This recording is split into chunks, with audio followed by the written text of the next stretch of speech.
has laid out the succession plan, and India's stance on Dalai Lama's succession has sparked a significant debate, with Union Minister Kiren Rijiju asserting that the Tibetan spiritual leader alone holds the authority to determine the successor of him. Now, this move has marked a clear rejection of China's claims to approve the reincarnation process.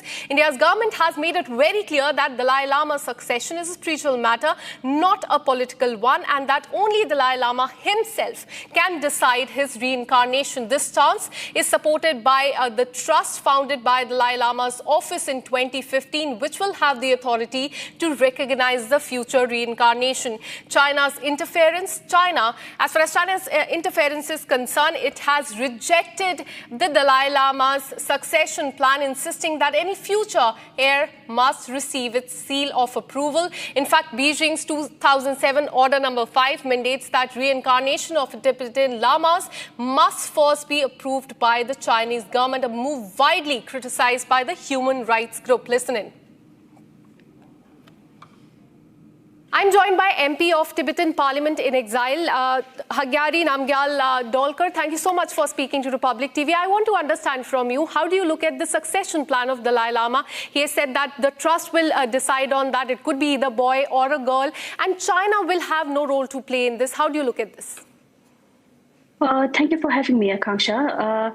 The announcement that was made formally by His Holiness the 14th Dalai Lama, the information that we have received that indeed the succession of the Dalai Lama shall continue, and that we will be able to see a 15th Dalai Lama. So that is a fantastic news that the Tibetan community and the Buddhist community around the world is cherishing and celebrating.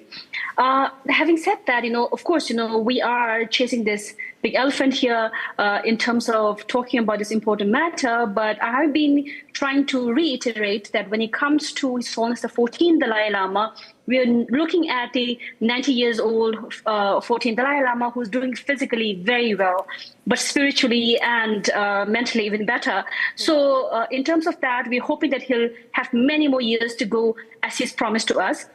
But if we have to highlight on this matter, what is very crucial for us to understand is that we are talking about the reincarnation of His Holiness the 14th Dalai Lama. So, actually common sense would guide anyone that if we are talking about one individual, it is that same individual who shall govern and be the sole legitimate authority to decide upon his or her future reincarnation.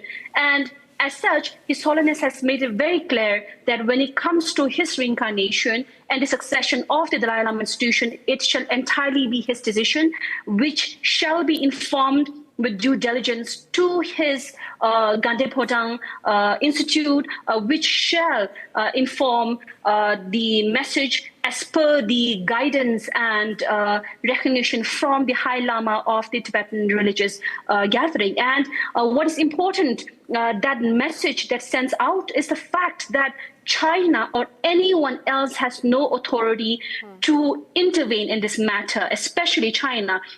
And when we are talking about the Chinese authority, we are talking about such a system who does not believe in the not just the reincarnation process, but the concept of rebirth itself. And it's a complete farce that they would even consider intervening in this. Absolutely. And they've also responded to the succession plan. They said that it will be only them that will take a call on this. How do you react to the statement that came in just after the succession plan was decided by Dalai Lama? Well, as always, it's again a gross violation of the religious freedom of the Tibetan people. This is a practice that has been going on for centuries. And when we are talking about the concept that the procedure that they've mentioned is that of the golden urn, and that concept had come only in the 1700s during the Manchu emperor, and it's not even the Chinese. However, when it comes to the reincarnation of the Dalai Lama, it precedes by more than 250 years of the Manchu Qing emperor. So I do not understand that this newly established PRC that has come about only in 1949 would even dare to intervene in such a manner, but then it's Chinese Communist Party. But however, what is very important to highlight is that we are talking about a spiritual matter. So when it comes to the reincarnation, the people, the followers, will accept the individual, the reincarnation that His Holiness the 14th Dalai Lama and his office themselves recognize and announce, and not, especially certainly not who Chinese Communist Party endorses as. We have seen that in past. We have seen how the Chinese recognized Panchen Lama is being responded by the Tibetans inside Tibet, and of course outside as well. So history shall repeat itself that, whoever Chinese Communist Party recognize in their utmost political game, it shall not succeed. Absolutely. And since this is a spiritual matter, I want to understand from you the ground situation. What are the other parliamentarians, local, that you must have spoken to, saying about the succession plans, China's intervention, could be boy or a girl? And that is a very interesting point. What are the people around you, the parliamentarians, saying on this? Honestly speaking, the mood and the aura in Dharamsala, or in terms of my colleagues, we are currently in a celebration mode. We are trying to celebrate His Holiness the 14th Dalai Lama's 90th birthday, and celebrating that he will live many more years with us to continue the amazing work that he's been doing so far. This is actually the mood in terms of that.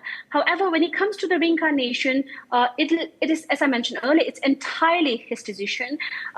In whatever form, wherever he wishes to be born, he's made it very clear that, I must highlight that he's made it very clear that he'll be born in the free world.